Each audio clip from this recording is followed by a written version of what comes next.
Hello. The city of Pittsburgh has made some changes to its Gender Equity Commission law. We'll tell you what's different and when a new commission will be seated. And there's a survey underway to learn why so many African Americans have left the Pittsburgh region or why some have stayed. Plus, we'll tell you about an interactive event where women can come together and get empowered. So pull up a chair and meet us at the corner. Intersection starts right now.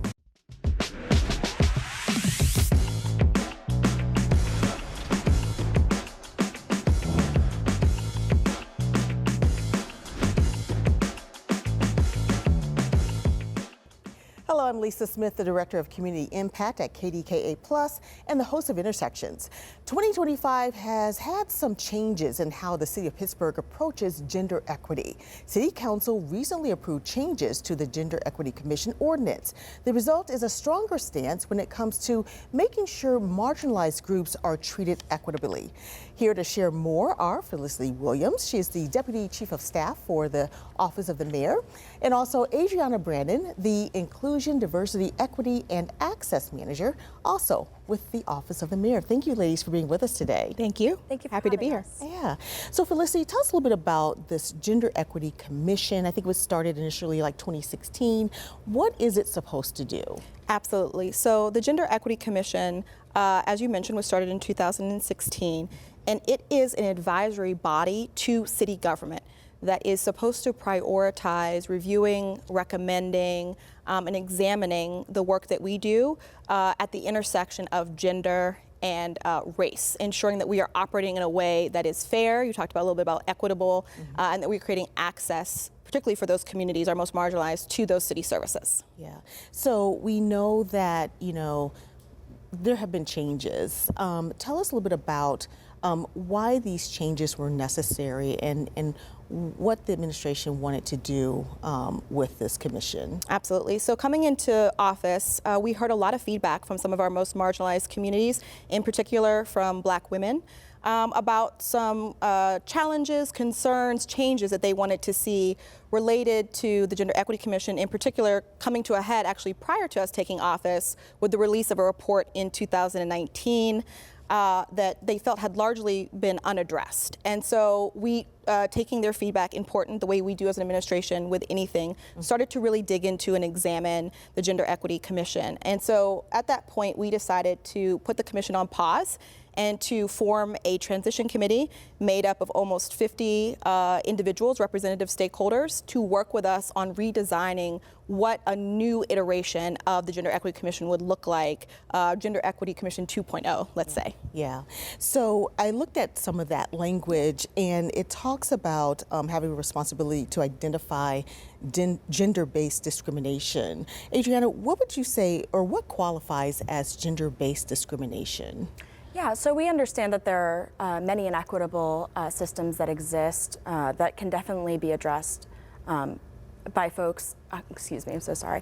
I really think that when we're talking about discrimination, it comes in many forms. So when we were looking at this ordinance, it really was important for us to address things like employment, making sure that we have inclusive opportunities, and ensuring that when we're doing recruitment and marketing of opportunities, that they're meeting those underrepresented identities, that we're creating pathways for disadvantaged workers to be able to have access to jobs with family-sustaining wages.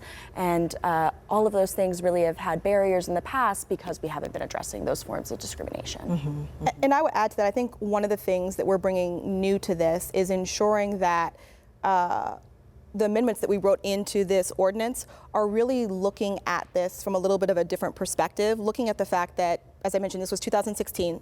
In 8 years, we've learned some new things, and it was based on an international framework from 1979. Right. Our understandings of race and gender have evolved since then, right? For example, we know that gender as a society, gender as a spectrum, we know that's inclusive of men, women, and non-binary people, and that's something that really wasn't addressed in previous versions of the ordinance, and we thought it was important to do. Yeah. So tell us a little bit about some of those other changes, I guess, that are in this ordinance, that and how it will impact people or how it impacts the city or how the city operates. So I think there's 3 key areas, and I'm just going to touch on them and hand over to Adrianna to kind of walk through some of the specifics on those. But a couple things that we thought were important, the changes that we made. One, again, as I mentioned, since it was an international framework, it was not necessarily applicable to our local context, what the powers we had as city government. So it was important that we realigned the ordinance with what those powers were. That's one area.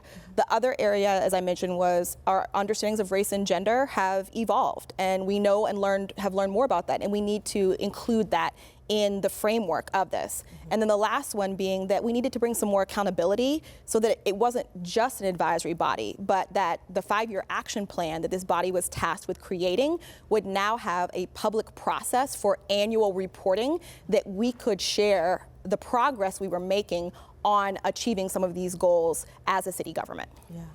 And then, so Adrianna, so we're going to have this commission. What will the makeup be like, and how many people will there be, and how will they be selected, like all of that? Yeah, so the commission will be made up of about 16 members.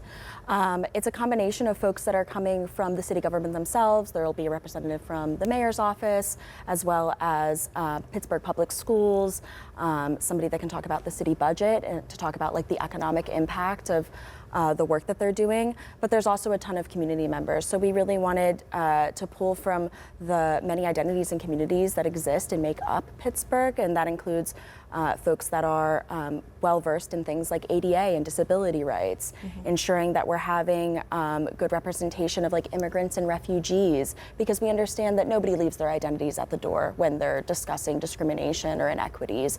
And so we really wanted to make sure that we were including as many diverse perspectives as possible when we were creating the makeup of that. Yeah. You know, we're kind of in an environment right now where DEI is being decreased in terms of, you know, people leaning into it. How does this commission operate in that kind of environment? So I can tell you that Mayor Gainey is doubling down. We are not backing away from any of those commitments, because we believe that it is critical and important to building a city in which everyone can feel safe, welcome, and has those opportunities to thrive. I think sometimes people get caught up in the words for this, and as I mentioned earlier, really, when we talk about equity, it's really about fairness. And so making sure that our city government is operating in a way with public tax dollars in a way that is fair to all of our residents. And so we will continue to look, as Adrianna talked about, you know, making sure that we are being inclusive of who some of those different stakeholders and groups are, but also ensuring that we recognize and uplift the differences between those individual identities. So for example, not having a seat that's just for diverse communities, but recognizing that there's different experiences within our diverse communities and ensuring that all of those voices are at the table to shape city government. Well, we're pretty much out of time, but we want to put up the link to where people can apply, or at least look into if they want to be on the commission. And I know they can also probably search online, but we're showing it right now. And I just want to thank you ladies both for coming and sharing this information, and we'll look forward to seeing what happens next. Absolutely, thank you. All right, thank you. very much. Well, coming up, how you can take part in a survey about staying in or leaving Pittsburgh. Intersections. We'll be right back.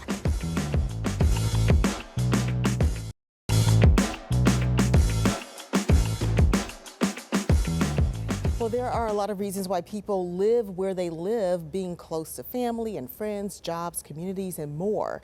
There are also lots of reasons why people move, and that is where the Black Pittsburgh Satisfaction and Retention Survey comes into play. It's asking questions about why African Americans choose to stay in this region and why many have chosen to leave. Here to tell us more and how you can participate are Godfrey. He is the BPEP and CEIR Black Satisfaction and Retention Survey Coordinator. He is also the Vice President of the Equity, People, and Culture for the Greater Pittsburgh Community Food Bank. Also, we have attorney Kellie, and she is the Black Satisfaction and Retention Survey website coordinator, and as well as Executive Director of the Professional Development Office of the University of Pittsburgh School of Law. Thank you both for being with us. Thank you for having us. Absolutely. So, Godfrey, let's kind of start us off. You know, when did this decline in the African American population here in the Pittsburgh area kind of start? When did we start seeing a change, a shift? Well, we saw in the census statistics in 2021 that between 2014 and 2018, there was a large decline in African American community from about 10% decline. And that was larger than the white population, which saw a decline of less than 1%. So we're actually talking about 7,000 African Americans that have left the region pre-pandemic, and that number is still declining. Okay, so there's this decision to do a survey. Why, Kellie? Why is this survey necessary? So I think the survey is necessary for many reasons. One of them being that we don't have data on why people are leaving. So there have been a lot of hypothesis. There's been a lot of anecdotes. Someone can say, "I know that my cousin left because they had better professional opportunities," which may be true. I know people who have left who's like, it's just cold. And why are they leaving? And so to be able to quantify that, I think is very important so that we can have some actionable data around both why people are here and why folks have left, so that we can kind of locate the bleeding in order to try to stem it a little bit better. Yeah. So, Godfrey, historically, there has been great migrations and things like that where people have collectively moved to different areas. Are we seeing this happen in other cities that we know of where large segments of the African American community are just getting up and leaving different cities and towns? Well, I think that, the major part of people moving into certain areas is because of opportunity. And there are certainly more opportunities in the South now as far as, economic and stability for some families. But, we're certainly seeing in this region a larger decline in the exodus in the region. And I think it's important for us to identify, like Kellie mentioned, that we may know on the surface level, why there are families that are leaving, but we also want to understand through the survey, get the real experiences, the lived experiences directly from those that have left the region, but also identify why do people stay in the region? So what are those amenities that keep folks in our region? And that is going to be helpful for us to understand, for corporations, organizations that have recruitment and retention goals that help them understand how they can incorporate that in their recruitment and retention strategies. Yeah. So the survey is available now. Yes. How can people take the survey? Who do you want to take the survey? They can take the survey now. It is live. It's on.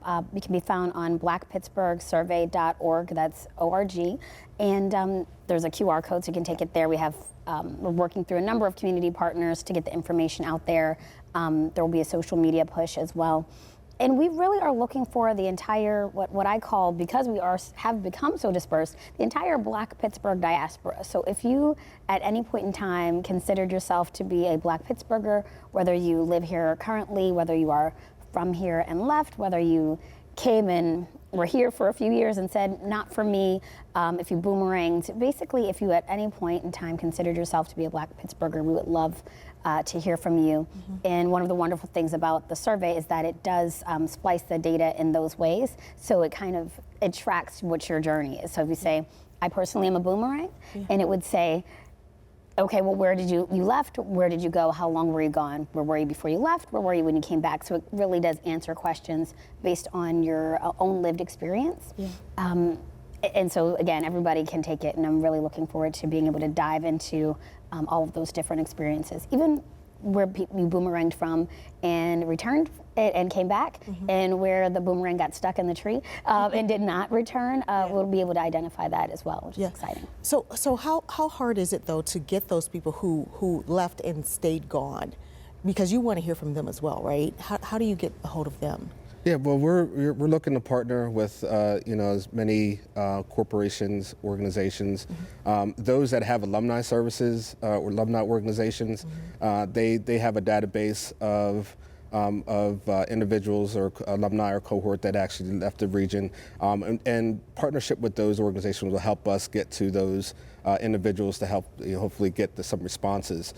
So it will definitely be a challenge, but once we get the initial responses, we'll be able to zero in on where we're not getting, where we not have a good mix of the responses, and then start zeroing on a little bit more efforts to get to those areas. Yeah, we're almost out of time, but just real quickly, how soon do you think you'll have some data?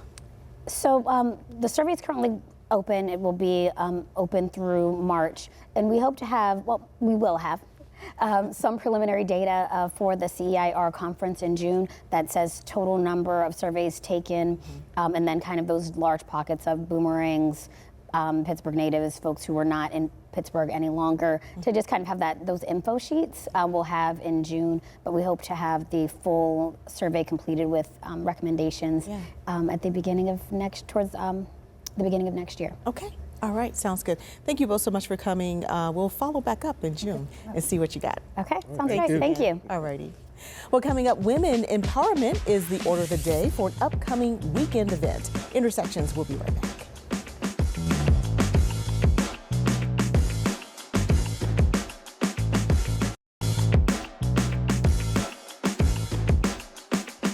Well, soon women from all across the area will gather for 2 days of workshops, discussions, and empowerment.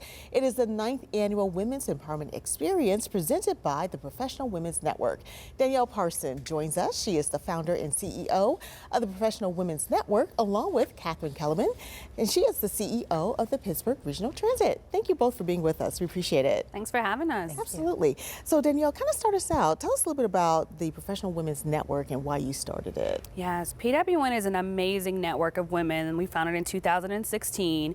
And it really is a great space for women to optimize their personal and professional experiences. So we give women an opportunity to get out of their own head, get out of their own way, make great connections, get connected to great resources to reach all of their goals. And that could be for anything from how am I about to lose 15 pounds and where am I going to find my trainer, to I am looking to leave middle management and seek a higher leadership role and eventually want to see the C-suite. And we want to help her make that happen. Yeah, and this is the 9th year for this empowerment program. Tell us a little bit about that, and your theme is ignite your passion. Light the path, the full theme, light the path to your dreams. What is all that? Yes, so 9 years. It's still hard for me to even believe that it's been 9 years. It's been an incredible journey.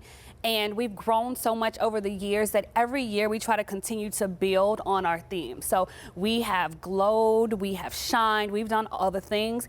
And now in 2025, we want women to really step into their greatness. We really want them to take those dreams, to take all the resources that we provide, all the opportunities, all the spaces that we provide for them, and ignite it and to just go forth.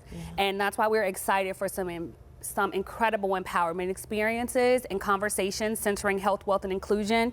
And of course, we have the boss chick, iconic actress herself, Lynn Whitfield, coming in for that. So it's going to be an incredible experience. Yeah.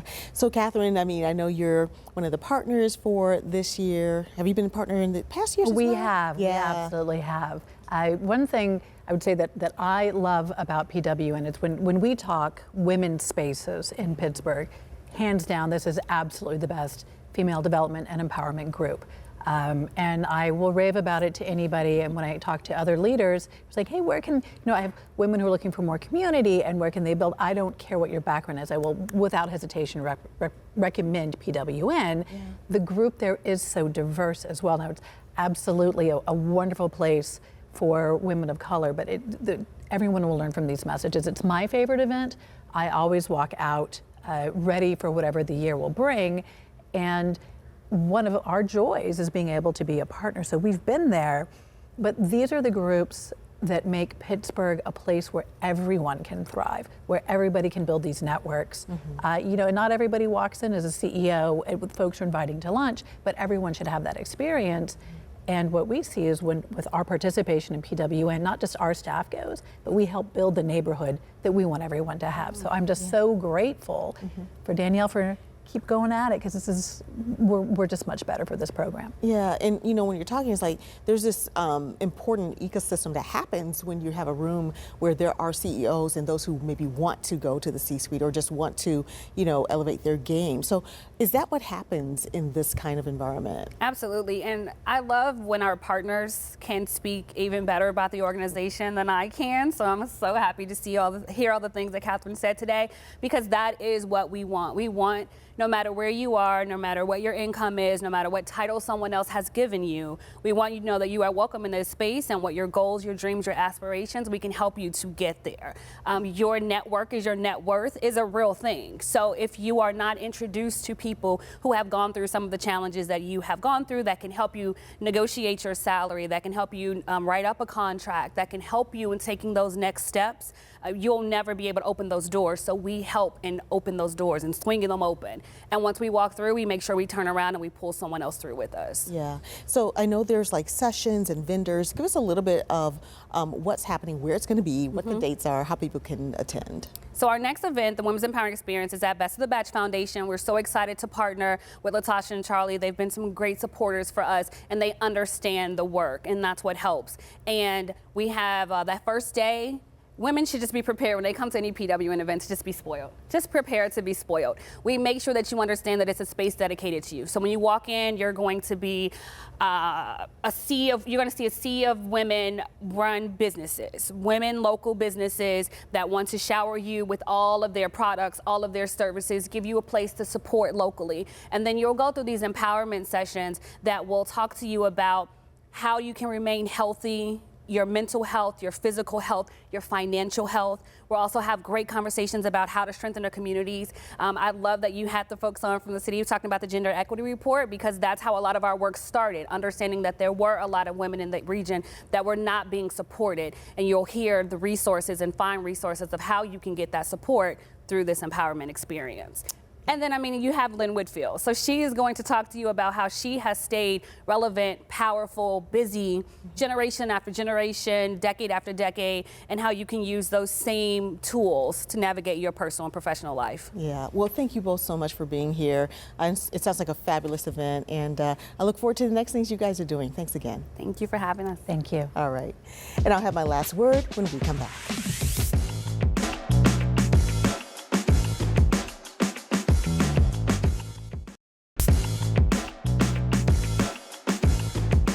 Leadership. That's what was on display recently at the Jack and Jill of America Pittsburgh Chapter Presentation Ball. The affair honored 17 local junior and senior high school students. It also benefited the Homeless Children's Education Fund and the Jack and Jill of America Foundation. Lieutenant Governor Austin Davis and Second Lady Blair Holmes Davis served as the Grand Marshals. And along with some waltzing, the event highlighted the young people's accomplishments and bright futures. They are excelling in community, academic, and cultural excellence. And they are preparing to be our future leaders. I met a lot of great people, learned from a lot of great people, and there's always something you can take out of it. I've truly grown as a person from the moms, my friends. And full disclosure, I am a member of the Pittsburgh chapter, and my daughter was one of this year's presentees. Congratulations to all. Thanks for watching. We'll see you next time on Intersections.